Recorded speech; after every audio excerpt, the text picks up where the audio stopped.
Halo Walk Friends, selamat datang kembali di Local Survival episode keempat. Dan tentunya masih bareng gue di sini Regi Suryo. Kali ini gue lagi ada di salah satu apa ya kita bilangnya perkebunan, di salah satu ya kebun-kebun kecil gitulah. Tapi di sini kebun spiritual. Kebun spiritual, cocok untuk sobat-sobat yang mau healing. Gitu ya. Jadi di sini gue udah bareng sama seseorang yang ada di balik pembangunan kebun-kebun kecil yang indah ini, yang sejuk ini. Maka langsung saja kita sambut Kang Irfan. Yeay. Kang sehat ya Kang ya? Alhamdulillah. Sambil ngebako. Waduh, gue sehat di sini. Ngerokok aja jadi sehat di sini. Oke, Kang Irfan. Siap. Perkenalan dulu kali ya. Oke. Ke sobat-sobat nih, sobat-sobat healing. Manggilnya apa sih? Work friend. Apa aja? Oke, work friends. Friends. Halo work friends, nama saya Irfan. Saya asli Bandung. Saya ya petani kopi di Kiwari. Terus apa lagi ya? Saya lahir dari keluarga petani, Kang. Memang kakek saya petani. Terus ibu saya juga petani. Nah, saya nerusin kebun ibu di Manglayang gitu, di kaki Gunung Manglayang, di Kiwari Farmers gitu. Nah, kalau sekarang ini kita di Bumi Kiwari, ini salah satu cabang kita di sini. Ada kebun juga, cuman kebunnya di sini bukan kebun kopi. Kan kalau di sana fokusnya kopi. Kalau di sini kebun permakultur atau kebun sayur buat kebutuhan dapur gitu. Oke.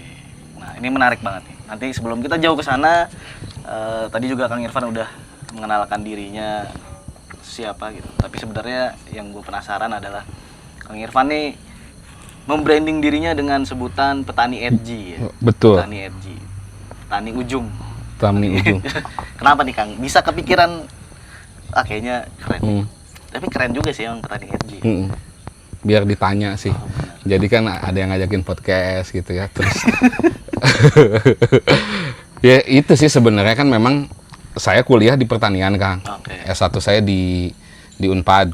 Terus S2 dapat beasiswa alhamdulillah ke IPB sama di Jerman. Ngambil Sustainable Agriculture. Ketika ya saya dari kecil memang hubungan dengan kebun, hubungan dengan petani, ya gitu-gitu aja gitu. Petani kita teh, ya kan pasti ya kalau ngomongin petani kan identiknya miskin, kotor gitu, nggak gemuk seperti saya gitu ya, kurus gitu ya. Ya gitu aja memang ya ditekan dengan sistem yang ada, dengan industri yang ada, ya petani mah udah miskin lah gitu. Nah, saya pengen tampil beda lah gitu dengan konsep yang ada di Kiwari ini gitu. Jadi dari hulu ke hilir dengan tidak mengandalkan supply chain yang lama gitu, yang konvensional, yang harus ke bandar, harus apa gitu. Jadi membuat itu sebenarnya petani, ya membranding petani edgy ya petani yang memang tidak ikut dengan arus yang konvensional gitu untuk supply chain dan konsep bertaninya gitu. Gitu sih Kang sebenarnya. Jadi edgy gitu. Jadi petani yang revolusioner dalam arti tampilan, pembawaan. Keren ini. Nah, Kang, tadi udah ngebahas latar belakang dan sedikit pembahasan mengenai branding Kang Irfan sendiri ya sebagai petani edgy gitu. Nah, ini kan pasti sering ditanyain juga lah sama teman-teman atau di podcast atau di YouTube manapun gitu ya. Kenapa pilih jadi petani, Kang? Maksudnya kan sekolah udah sampai ke Jerman. Betul. Gitu ya. Itu kayaknya teknologi pertanian kerjaannya juga potensial banget tuh untuk di korporasi. Enak ya. Di SCBD ya. Nah, gitu. Kenapa tuh Kang milihnya jauh-jauh ke Jerman, balik ke sini jadi petani? Bener. Ya lebih ke apa ya? Seneng aja gitu ketika kita nanam dari benih, terus benih kita tumbuh jadi pohon, terus pohonnya berbunga terus berbuah tuh ya seneng aja. Memang mungkin dari kecil sih ya ada darah petani gitu ya. Selain darah biru ya, saya Persib banget ya. Oh, jadi memang seneng aja. Tapi ya memang ya tantangannya tuh gila sih. Makanya kita di dunia pertanian kan salah satu permasalahan adalah regenerasi petani kan. Yes. Susah banget sekarang nyari petani muda ya. Angkatan saya aja 2008 di pertanian paling ya kurang dari 10 orang lah yang bener sampai sekarang di kebun gitu. Istiqomah di kebun. Sisanya ke bank. Ya bank, ya industri-industri itulah dan lain-lain lah. Ya memang nggak salah juga karena memang resikonya tinggi banget kan.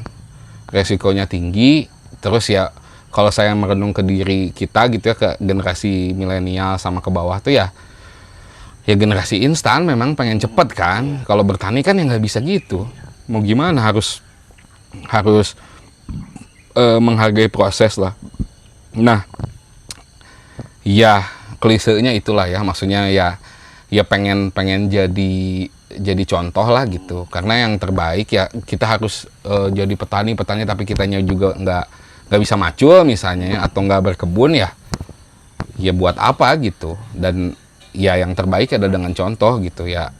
Concern juga di situ di regenerasi petani itu gitu. Jadi mungkin ya bisa ngelihat contoh, bisa bertani juga dengan pelan-pelan, dengan bertani yang harmonis dengan alam, bisa hidup juga gitu. Meskipun ya mungkin nggak bisa sekaya siapa ya, Andre Taulany misalnya ya, atau karena memang role model saya bukan itu gitu. Ya udah cukup aja gitu. Meskipun nggak bisa sekaya itu. Banyak teman-teman juga yang udah kerja di ya tadi SCBD dan lain-lain lah. Tapi ujung-ujungnya kesedih juga gitu, Van, anjir aing teh galau kieu. Ya sok mobil Rubicon mana jang urang. Sok mana di dia bertani. Sebenarnya ya tadi kadar cukup aja gitu. Benar. Jadi alasannya itu sih sebenarnya pengen ya siapa lagi kalau misalnya yang nggak bertani selain tadi yang fakultas pertaniannya aja segitu. Terus kalau kita ngobrol sama buruh tani kan, anak-anak buruh tani misalnya di kebun saya, cenderungnya jadi apa? Jadi buruh pabrik, jadi tukang ojek. Benar. Jadi masalahnya tuh bukan hanya lulusan pertaniannya aja yang sekolahnya gitu. Masalahnya tuh udah sampai akar rumputnya aja, anak-anak buruh tani aja udah nggak mau jadi petani. Struktural tuh ya kan. Benar. Sementara makanan minuman nggak ada yang sintetis. Ya sekarang mau gimana? Nggak ada yang nanem. Ya siap mau makan dari mana gitu. Gitu sih ceritanya. Nah, beres ambil pendidikan di Jerman, terus juga universitas-universitas yang keren-keren gitu ya, S1, S2-nya. Pas balik lagi ke kebun, iya. Hal pertama apa Kang yang dirombak? Ya. Nah, pertama kali kan 2015 tuh saya pulang dari Jerman, dan saya tuh baru sadar gitu, oh ternyata ibu saya tuh punya kebun kopi gitu. Tapi cuman jual gitu aja ke bandar, jual cherry ke bandar. Terus saya ke kebun, observasi cukup lama sama teman-teman petani di sana. Terus ya udahlah, ini konsep yang dulu ada salah satu tugas di Jerman buat Sustainable Development in Coffee Community judulnya. Saya terapin aja lah di mana di kebun saya gitu. Karena ngebantu kebun ibu saya, dan memang ibu saya juga bertani kopi itu bukan untuk profit asalnya tuh. Cuman untuk tani, hobi, seneng. Ibu saya kan PNS dulunya di Dinas Perkebunan, terus pensiun. Sebelum pensiun tuh ya buat kebun itu, terus cuman buat Sabtu Minggu misalnya main ke kebun, ada kolam kan untuk mancing gitu ya.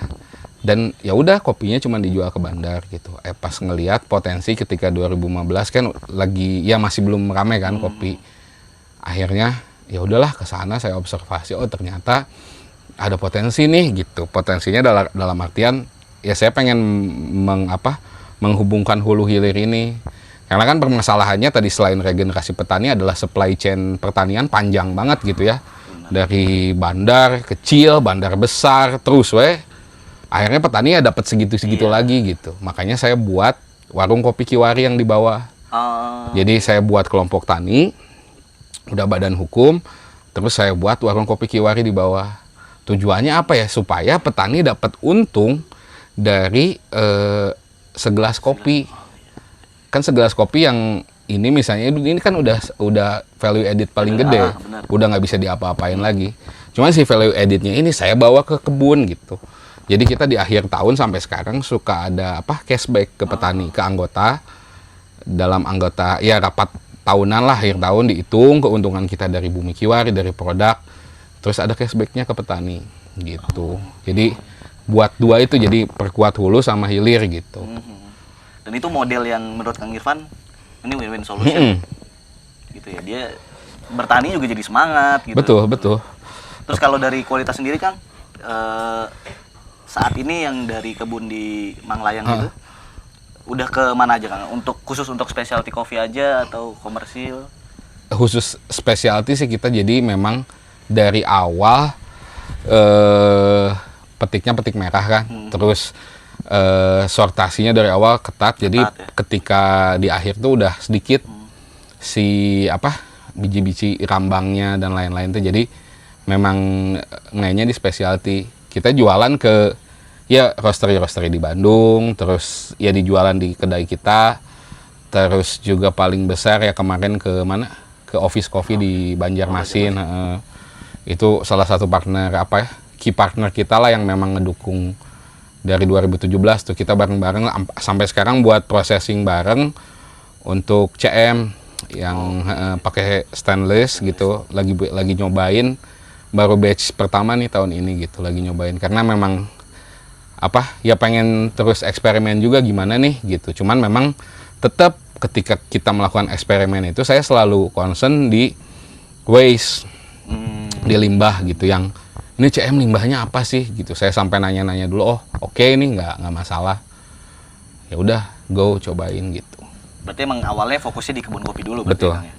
Kebun kopi dari ibu, dari keluarga turun temurun. Ya kalau kebun kopinya 2010 Kang.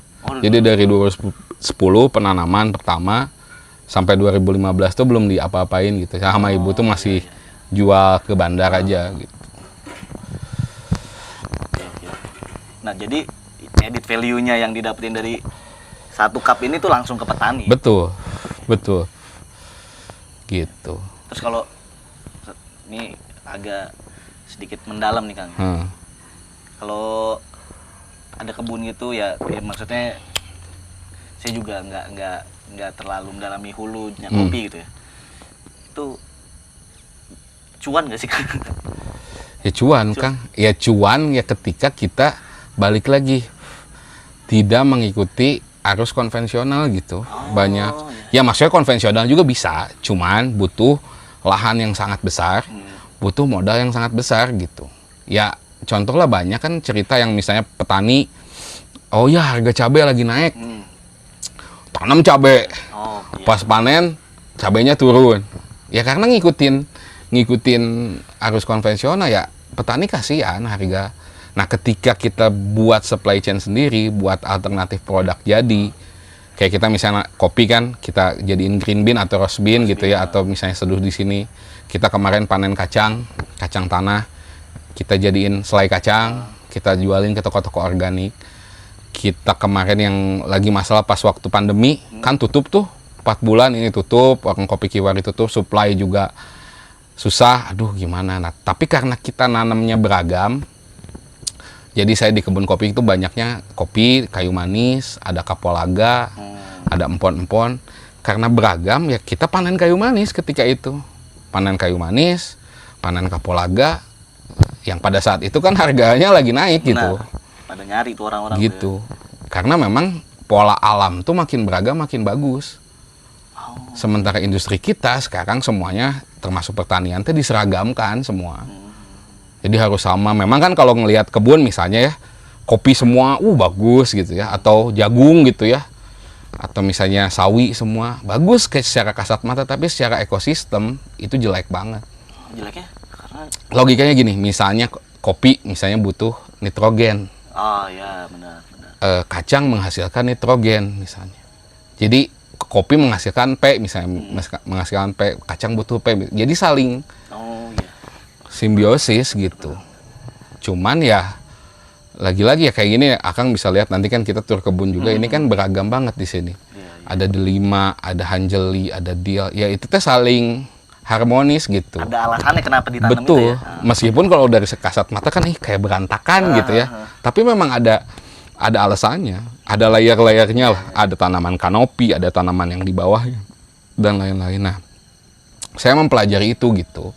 Mempelajari itu ya dalam permakultur itu gitu. Jadi sebenarnya kalau permakultur mah ilmu baru sebenarnya, tapi sebenarnya kalau direnungin lagi teh ini teh ilmu kakek nenek kita dulu bertani gitu. Sebenarnya mah kita terapin lagi dengan mengadopsi ya misalnya teknologi baru dan lain-lain ke zaman sekarang gitu. Sebenarnya itu gitu. Permakultur permanen agrikultur. Jadi pertanian yang permanen. Permanen gimana sih ini konsepnya gimana nih Kang? Ini menarik nih. Nah, permanen agrikultur ini saya dulu pas pulang dari Jerman terus bertani udah ya sustainable itu dalam artian tidak pakai pupuk kimia. Udah mulai organik, kita pakai ada kambing sendiri terus dan lain-lain. Terus saya nemu dulu teh ceritanya teh nonton film dokumenternya Nicholas Saputra, Semesta judulnya. Di Netflix juga ada. Itu teh tentang 7 orang yang berpengaruh di lingkungan Indonesia. Salah satunya guru saya, Pak Iskandar Wauruntu, Pak Is, di Bumi Langit Institute di Jogja. Pas saya nonton film itu kan ada 7 orang, pas ke-6 Pak Is, ini guru saya ini. Saya pengen belajar ke sana. Akhirnya saya belajar lah, singkat cerita belajar di sana. Ya saya nyaman dengan itu. Oh, ternyata pertanian yang saya cari sustainable teh ya ini gitu. Permakultur ini. Nah, sebenarnya permakultur teh ini ilmunya dari Australia, dari barat. Tapi yang saya suka ilmu ini teh dimulai dari adab, dari etika, ethics.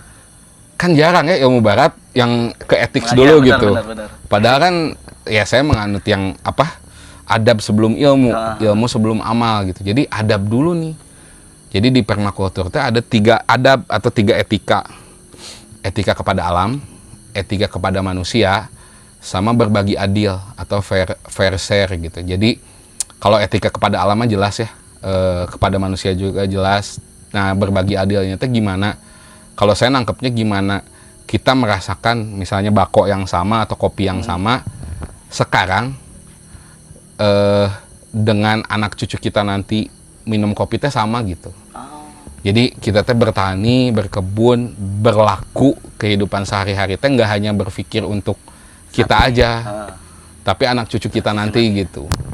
Jadi itu, wah gila ini ilmu. Ternyata pas saya dalamin lagi teh, ya kebetulan Pak Is kan pionirnya lah, salah satu bapak permakultur Indonesia lah menurut saya, guru saya ini. Pas belajar ke sana, wah gila. Maksudnya, oh ya bisa ya hidup dengan tadi tahu kadar cukup, dengan batas cukup gitu. Oh, bisa juga nih gitu. Ya akhirnya terus mendalami ya sambil saya melakukan di Bumi Kiwari ini gitu, sama di kebun pelan-pelan gitu.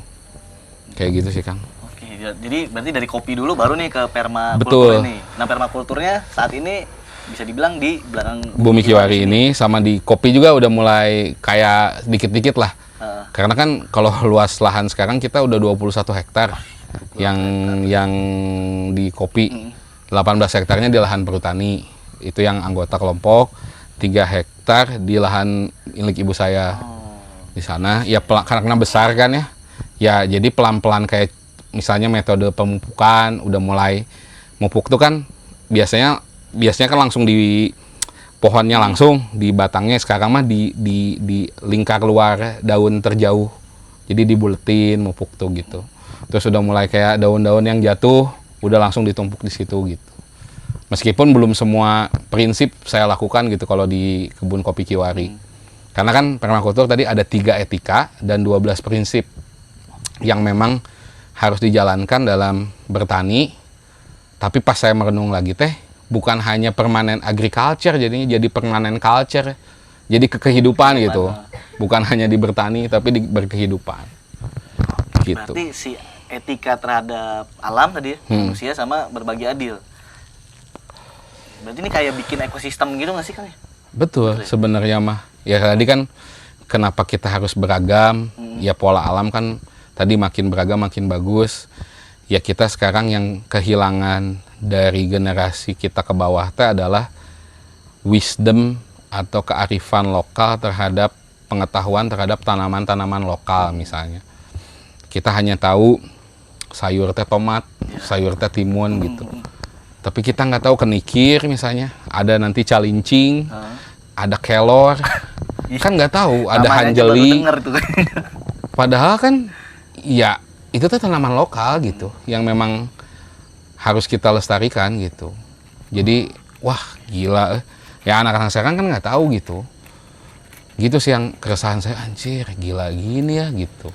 Terus kalau kita ngomongin sejarah pertanian nih Kang, sebenarnya kan yang hancurnya pertanian kita tuh ketika 1970 revolusi hijau zamannya Soeharto. Ketika pupuk kimia masuk pertama kali. Jadi petani pada saat itu yang bertani untuk makan, kalau ada yang lebih dijual atau dikasihkan ke tetangganya, jadi bertani untuk cuan, duit karena udah masuk pupuk kimia. Tapi kan yang lucu gini, petani kopi nanam kopi bagusnya dijual, dianya minum kopi saset. Iya kan? Bener. Petani beras nanam beras bagusnya dijual, dia minum makannya beras raskin. Kan aneh gitu sebenarnya kan ya. Kok gini gitu, yang dimasukin ke dalam tubuh racun gitu ya, yang dijual yang bagus. Kan ya, tapi nggak kaya-kaya gitu kan. Logikanya kan kalau misalnya itu wah kaya gitu kan. Benar. Terus kalau merenung lagi ya, sekarang ya memang kita secara ilmu pengetahuan maju Kang, secara teknologi maju, tapi secara wisdom tadi, secara kearifan tuh wah, kalau saya bandingin dengan kakek nenek saya dulu jauh tuh Kang. Nggak ada kakek nenek saya dulu kan, aki iya gagal panen hayang healing heula ka mana gitu. Atau anxiety cenah aing anxiety kan. Jadi kenapa ada yang salah ya gitu ya. Ya ketika tadi pupuk kimia masuk, memang pada panen pada saat itu tinggi Kang. Wah tinggi, akhirnya berlebih pupuk kimianya, tanah rusak sedikit-sedikit, terus muncul hama banyak. Hama penyakit banyak, akhirnya pakai pestisida kimia. Semprot, set, hama mati, muncul rumput-rumput liar banyak, set. Rumputnya disemprot lagi pakai herbisida atau Roundup lah mereknya sekarang. Set, disemprot kan langsung 10 menit mati. Ya tanah makin rusak. Tanah makin rusak, sekarang perusahaan-perusahaan itu jadi kayak bikin bibit. Kalau Akang beli bibit misalnya di Tokped atau di mana, cobain nanam misalnya selada atau apa. Nah kalau zaman dulu mah kan semua teh nggak dipanen Kang. Jadi ada satu yang tidak dipanen untuk jadi biji lagi, untuk ditanam musim panen selanjutnya, untuk jadi benih lagi. Nah kalau pakai bibit itu udah nggak bisa ditanam lagi. Jadi karena memang tanahnya udah rusak dan bibitnya ya ada bibit GMO, bibit hibrida dan lain-lain gitu. Jadinya pemerintah kita kan bilang mau swasembada pangan gitu. Gimana swasembada pangan, benih aja nggak swasembada. Jadi wah kompleks pisan si permasalahan pertanian teh. Makanya pas nemu permakultur ini teh, wah iya bener cocik gitu. Terus pas saya ingat kata dosen saya di Jerman dulu teh, sebenarnya filosofi pertanian teh bukan merawat tanaman, tapi merawat tanah. Ketika tanah udah baik, nanam apa aja bisa. Sementara kita secara langsung atau nggak langsung, secara sadar atau nggak sadar teh ngerusak tanah. Gitu. Iya, secara sadar dan tidak sadar merusak tanah, gimana deh?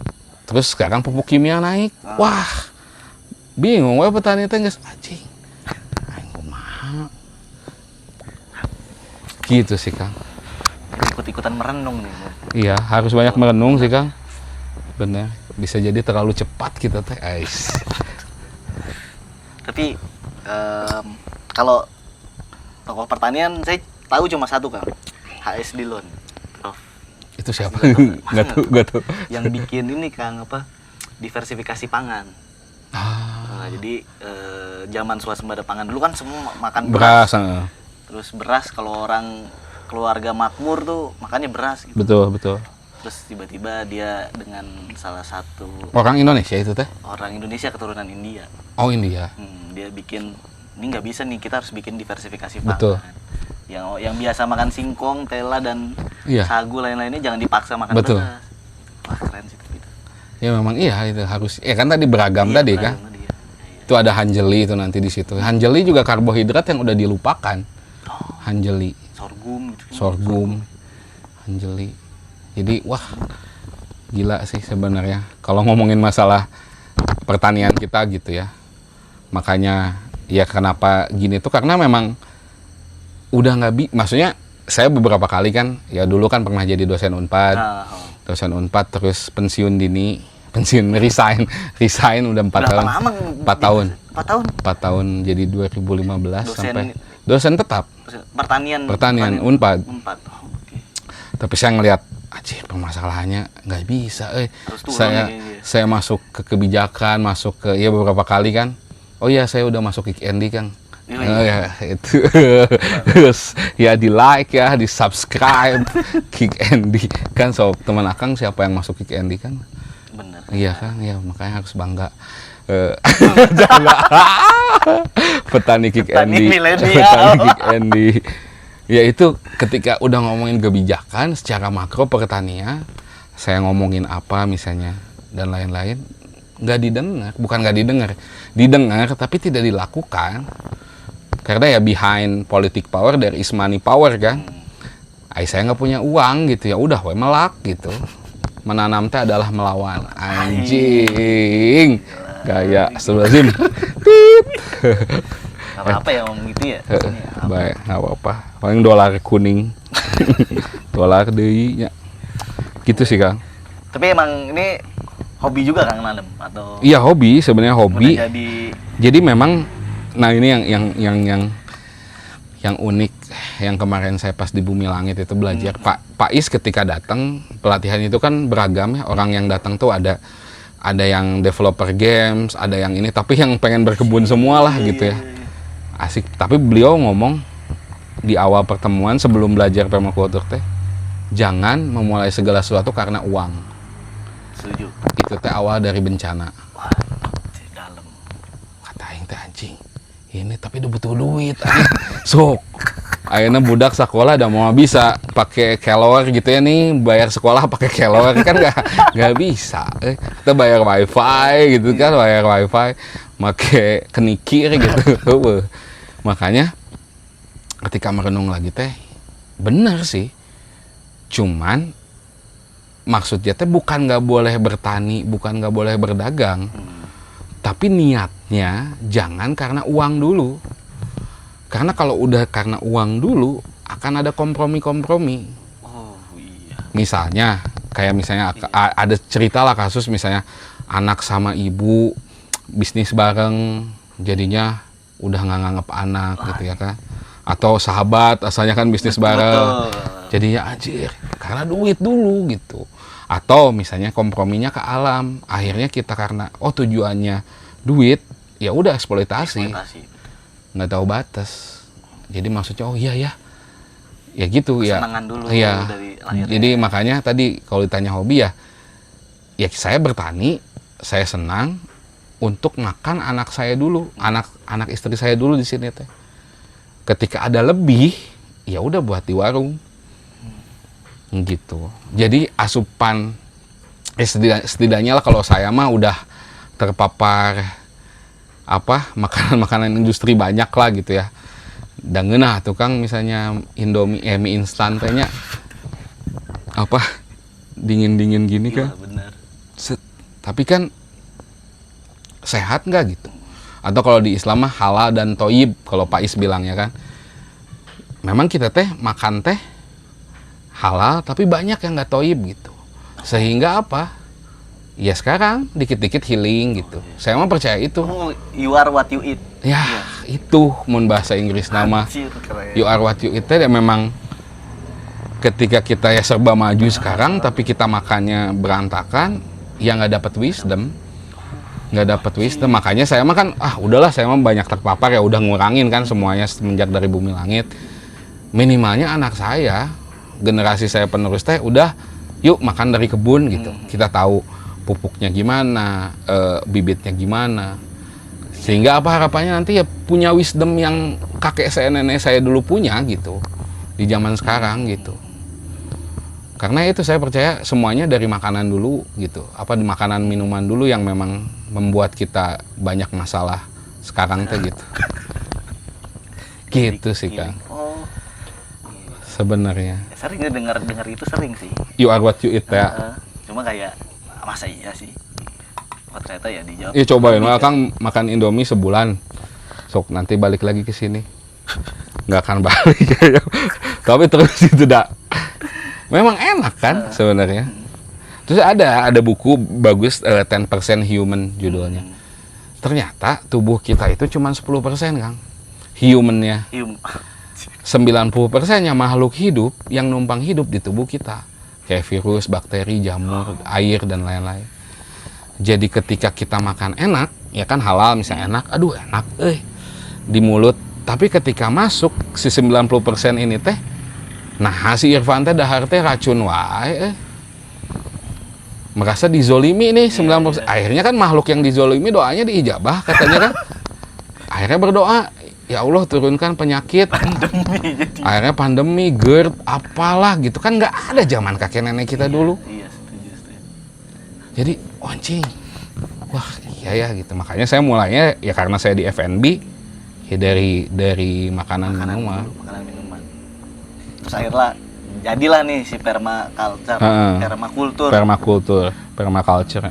Apa dulu Kang yang ditanam di sini? Nah, awalnya kan balik lagi kita teh kan merawat tanah dulu tadi. Ketika tanahnya udah baik, ya kita bisa nanam apa aja. Nah, kita merawat tanah dulu. Jadi tanahnya dulu. Jadi tanahnya pertama kita tekniknya pakai saya punya ya dari Bumi Langit itu punya guru lagi, dia tuh namanya Tony, deket juga sama anak-anak Bandung juga di sini suka waktu dulu jadi di sini berapa bulan, 6 bulan. Memang Tony ini teh dulu di Bumi Langit itu 3 tahun. Jadi yang concern Tony itu memang belajar sama Pak Is sama anaknya Mas Tantra. Mas Tantra ini teh memang concern ke regenerative landscape sama water retention. Jadi ini rada dalam oge sih sebenarnya. Kenapa founding father kita dulu bilang kita teh tanah air Indonesia harus menjaga tanah air.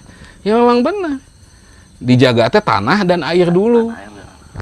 Makanya yang saya perbaikin di sini tanah dan air gitu. Nah, tanahnya diperbaikin dengan landscape. Regenerative landscape. Jadi kan landscape tuh bisa lihat data-data landscape di internet juga. Nah, saya mau mengembalikan landscape kebun saya teh ke landscape awalnya dulu gitu. Jadi sesuai konturnya gimana.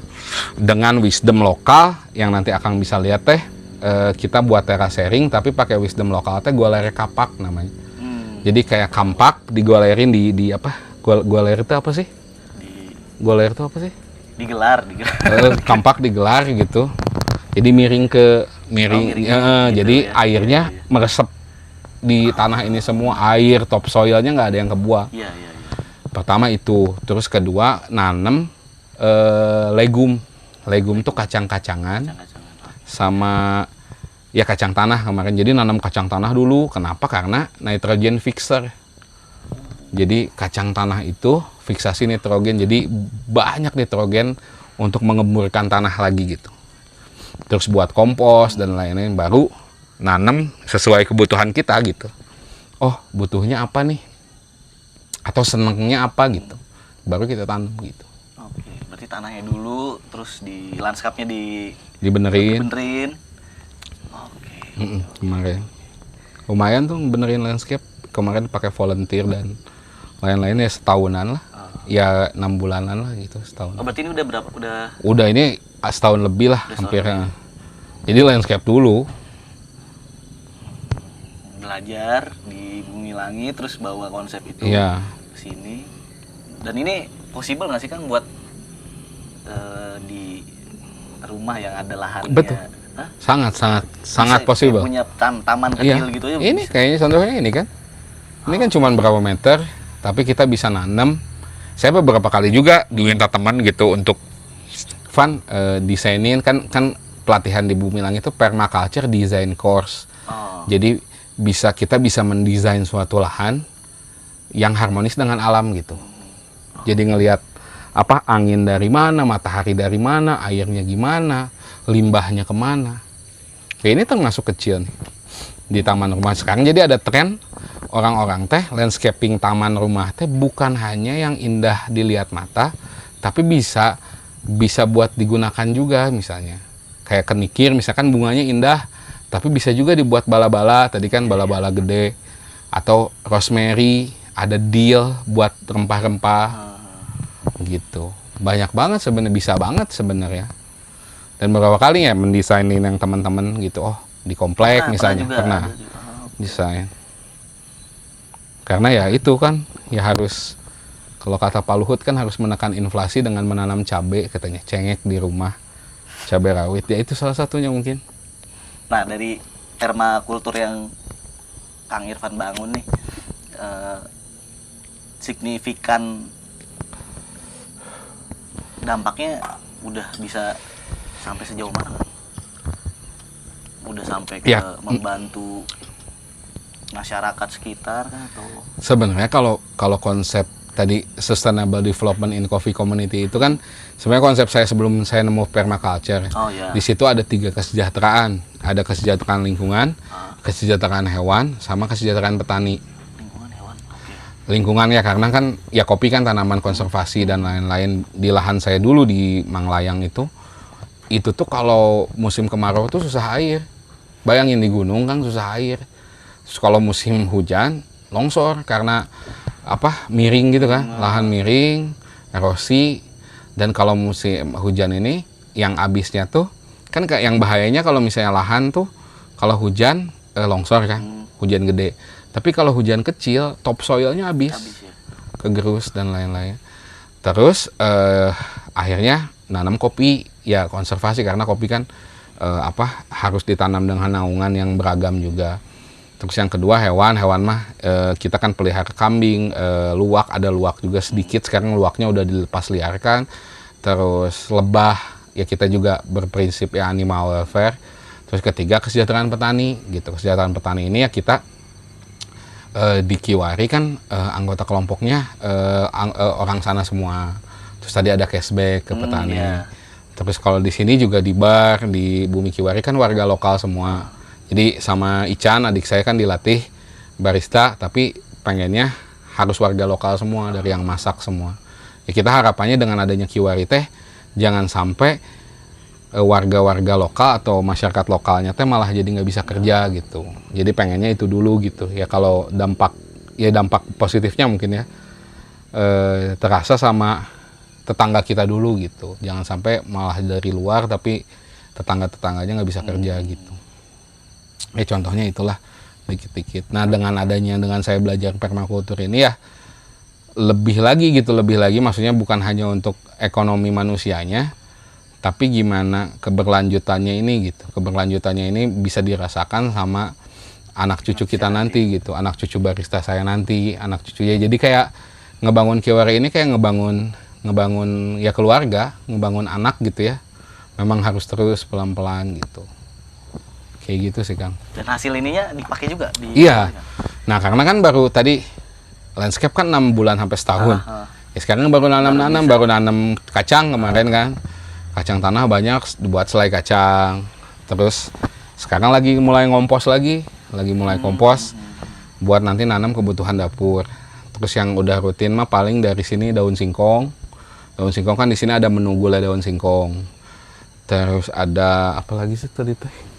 Minumannya juga. Minumannya ada raspberry, ada arbe, raspberry, ada cecenet, ciplukan.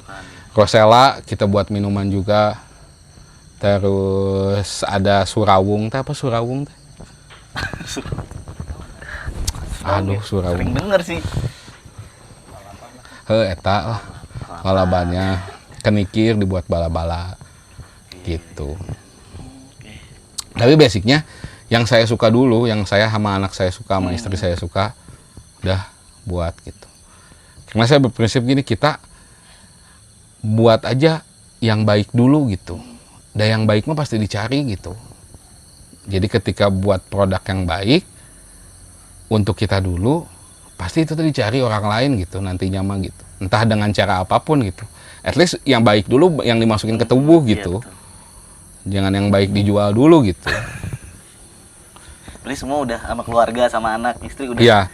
Ya setidaknya ya 50% lah dari kebun sendiri lah. sendiri. Ya kan saya nggak punya karbohidrat, nggak punya beras, nggak punya padi, saya nggak punya protein. Kalau di sini masih belum ada hewan, masih belum ada kecuali kucing. Masa makan daging kucing? Kalau di kebun ada ayam kampung, ada kambing kalau di kebun. Kalau di kebun kopinya ya, kalau di Bumi Kiwari belum rencana mau ayam sih. Ini berarti nggak ada waste berarti Kang ya? Atau waste manajemennya Nah, yang diterapin apa? yang diterapin ya ketika ya tadi makanya saya senang sama work days. Shout out buat work, zero plastic, keren. Ya itu karena ya, tapi nanti ya udah ya benar, keren. Mau dibantah Enggak benar.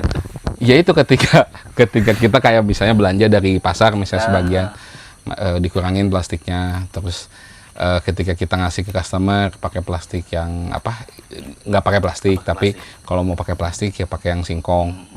Jadi mengurangi itu. Terus ketika yang organiknya kita pakai cacing di sini, pakai apa, kompos cacing sama banana circle. Ada, jadi banana circle teh ingat nggak dulu Akang ada orang Jakarta sih susah yang mungkin dulu kalau ke kampung lah pasti ada di belakang rumah tuh ada pisang dan biasanya di bawah pohon pisang itu tempat buang sampah biasanya. Oh ya. Kenapa? Karena akar-akar banana teh, akar-akar pisang teh itu teh bisa mengurai si organik. Nah makanya di permakultur dibuat banana circle di belakang ada. Jadi circle banana pisang digali, ya udah dibuang ke sana. Atau kompos males teh yang nggak usah dibulak-balik gitu, tapi lama gitu. Terus masalah air juga kita kan yang mubazir dari Indonesia teh air hujan salah satunya. Kita tampung di ini taman air hujan sebenarnya Kang.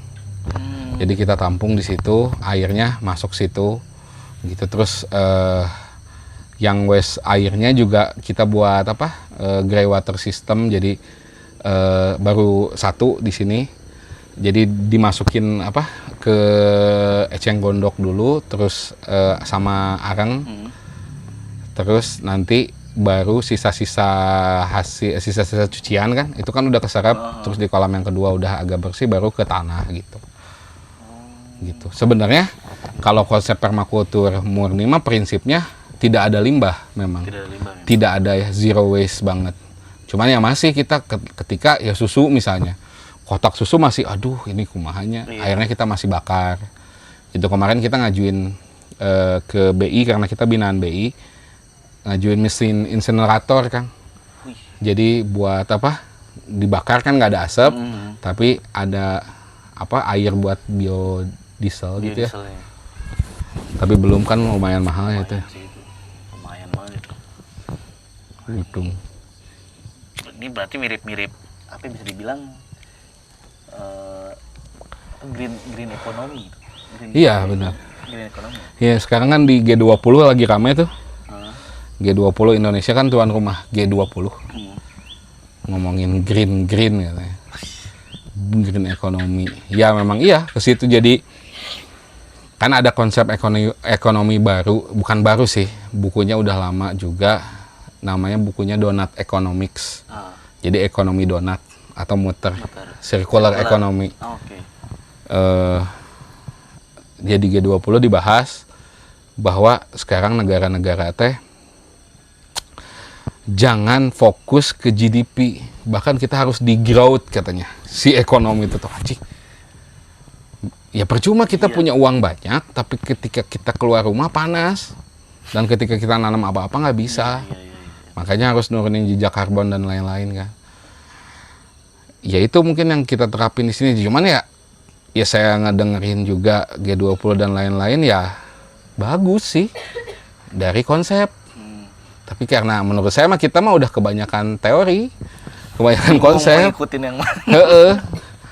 Tapi ilmu lakunya nggak ada, ilmu lapangannya nggak ada. Ya ayo lakuin gitu.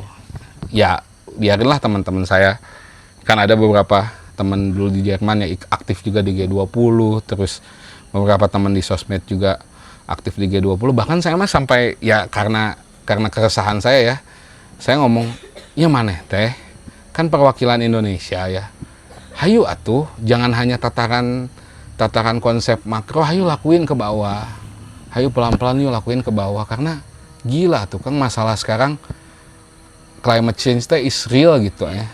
Produksi kopi saya tahun ini dan kemarin juga ngobrol sama petani kopi Jawa Barat ketika di Banju Mapan, nurun 50% saya. Yang siapa? Frinsa, Fikri 65% gitu ya. Terus Wanoja juga sama nurun gitu. Ya karena gimana udah panas. Cuman ya kita ya masih kayak ya gitu-gitu aja gitu ya. Maksudnya teh masih beli minuman kemasan pakai plastik, beli batagor pakai plastik misalnya ya. Harusnya mah ya udah bawa Tupperware gitu ya, atau bawa tumbler, bawa tote bag ya. Sekecil itu sih sebenarnya yang bisa kita lakuin gitu dari misalnya teman-teman hilir gitu. Makanya saya salut banget sama Work ya. Wah, benar ya, harus dapat voucher setahun ya saya.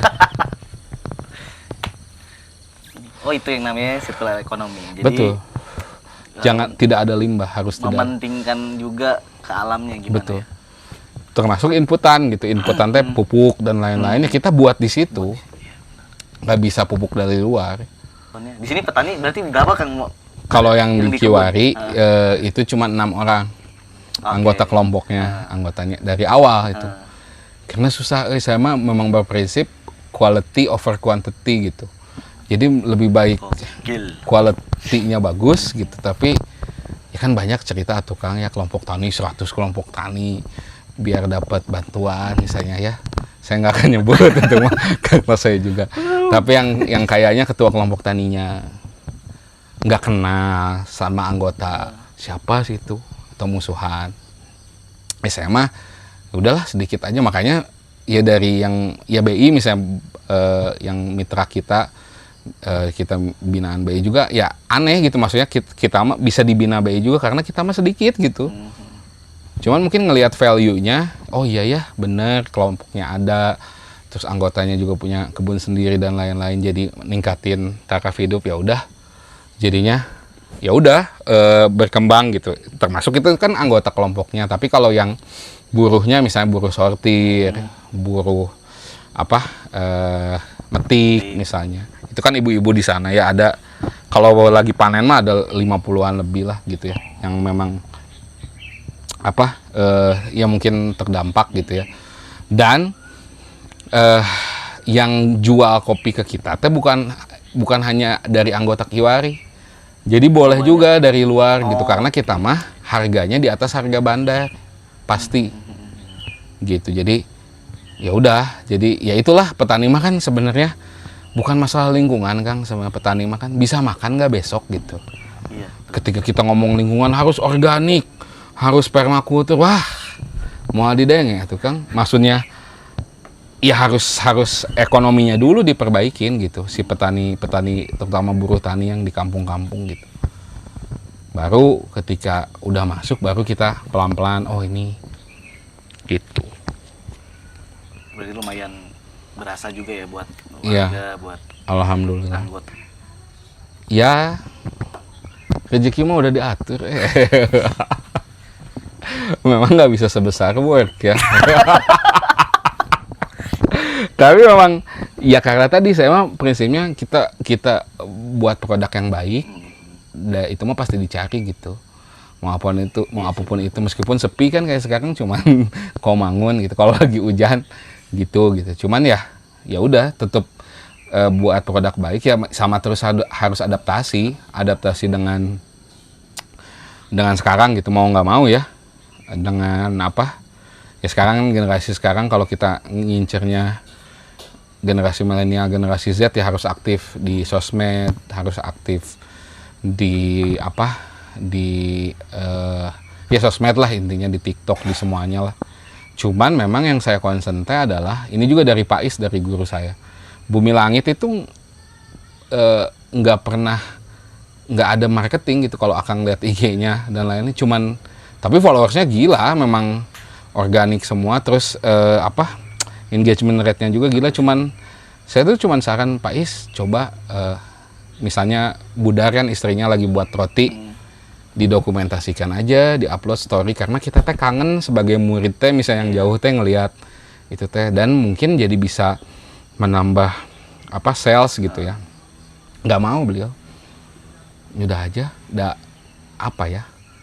ya itu mah dibuat-buat katanya, padahal kan cuman kayak mendokumentasikan sebenarnya, cuman dibuat-buat. Wah ya karena takut niatnya salah nanti, wajib sedalam itu. Wah ya kalau kita ya pengennya itu yang saya jaga ya harus walk the talk gitu. Ketika kita update sosmednya ya memang apa yang kita lakukan gitu, bukan sok-sokan green gitu, sok-sokan pakai tumbler doang, pakai ini gitu, kayak gitu. Jadi ya itu sih tetap adaptif dengan teknologi teh itu gitu. Beberapa ya kalau sekarang mah bahasanya mah kolaborasi ya, beberapa ya kayak kesini work ya, silaturahmi lah gitu. Ini ada ininya nggak sih Kang, kalau pas bangun pertama kali si permaculture, ngelihat kondisi lahan yang sebelumnya, PR paling besar apakah waktu tanah ya? Karena kan sebelumnya ini pakai kimia juga. Dulunya jadi, berarti enggak, dulunya kebun ada yang nguruskan sebelum ini, terus rumput aja kan. Ketika kebun itu nggak diusahakan atau dibudidayakan, jadi rumput banyak. Tapi kan udah keras, jadi tanah udah banyak unsur hara yang hilang lah. Atau makhluk-makhluk goibnya mati. Kalau saya bilang makhluk goib itu kan yang nggak kelihatan ya, kayak bakteri, virus dalam tanah teh mati. Makanya itu yang terbesar, yang effort yang paling gede teh di situ. Ketika kita memperbaiki tanah dulu gitu. Dan dianggap aneh sama warga sekitar juga. Naonan maneh cenah. Pikiran jika baheula cenah, komennya gitu kan, jika dulu cenah, kayak dulu naonan. Misalnya ya datang kan, saya nanam kacang, ada bandar datang, Kang butuh 10 ton kacang. Aduh pada teu aya 10 ton mereka. Ya naon atuh Akang kikieuan. Ya sebenarnya kan itu kan ya mereka juga aneh gitu ya. Maksudnya warga-warga sini juga aneh ketika ya mungkin ya terputusnya wisdom itu gitu. Sebenarnya ini padahal mereka sendiri kan sesepuh sini juga ngomong, ih ini mah juga si Aki kabungkur gitu. Kayak tadi ada uak saya datang, aya cesenet geningan, aya ciplukan, juga kabungkur. Tahu sebenarnya, tapi dianggap aneh karena nggak gini sebenarnya sistem pertanian teh. Harusnya seragam, pupuk kimia dimasukin gitu. Seragam, pupuk kimia dimasukin. Hasilnya banyak, jual ke bandar, gitu. Harus pola pertanian yang dianggap lumrah bahkan sama masyarakat desa sendiri gitu ya, kan ini termasuk desa ya, udah seperti itu gitu. Jadi wah, tapi ya udah ya saya ingat kata Pak Is lagi, lebih baik ngebenerin tanah yang udah rusak daripada ngerusakin tanah yang udah bener. Kan banyaknya kita merusak tanah ya, entah di kota buat perumahan, di sini wah limbahnya nggak diperhatiin. Jeronya jika nu betul memang ya gitulah pencitraan mah. Ya, paling nanti biar nggak penasaran kita muter-muter ya Kang ya. Siap. Tur kebun di permakulturnya Kang Irfan. Supply juga nggak sih Kang ini? Apa? Selain kopi sih ini udah paling ya itu B2B-nya.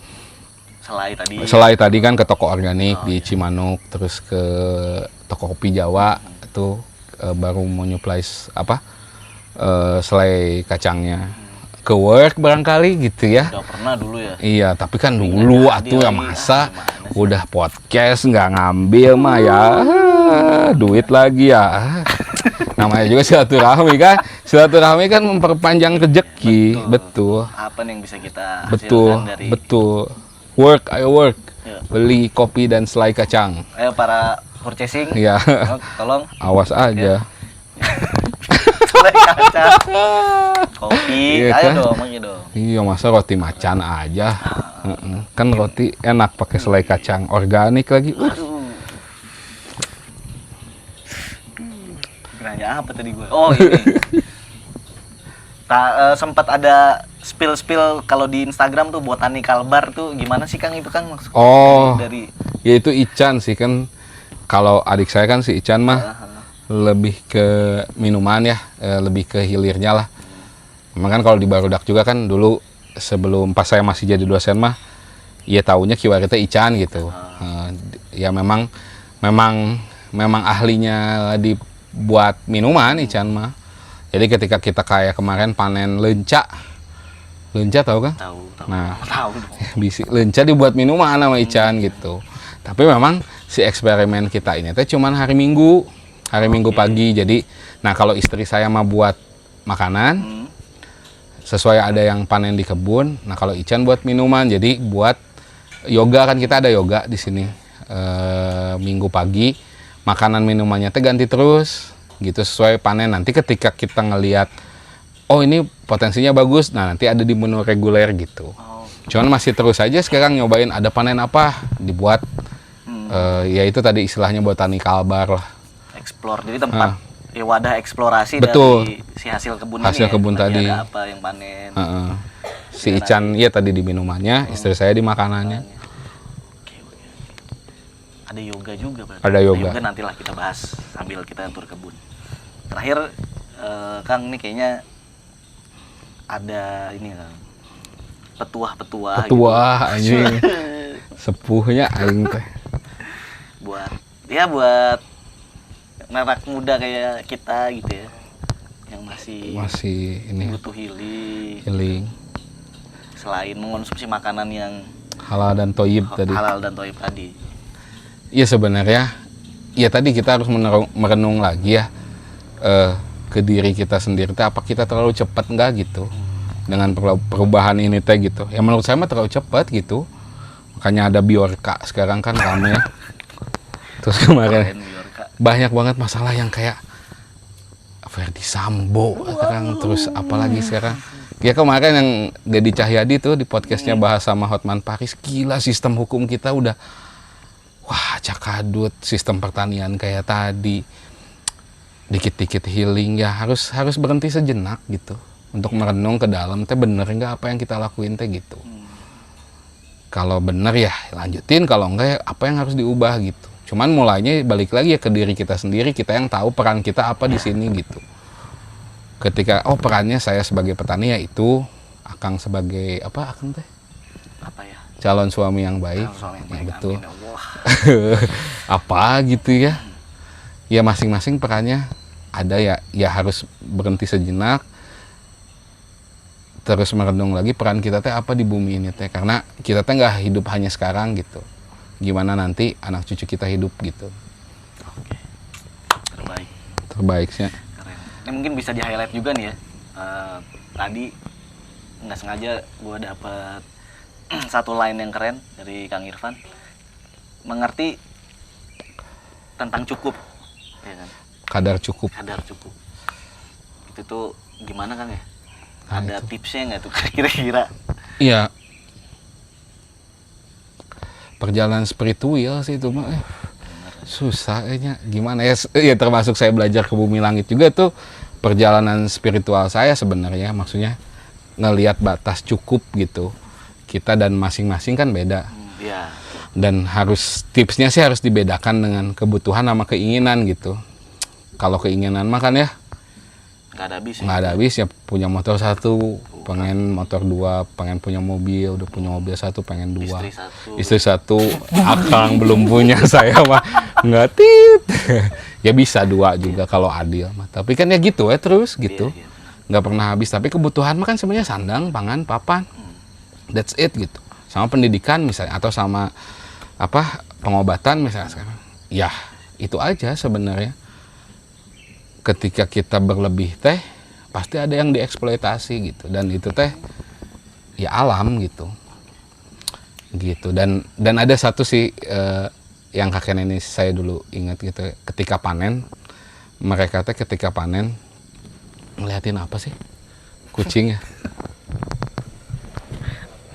oh laba-laba, ketika panen mau panen teh doanya teh, ya Allah,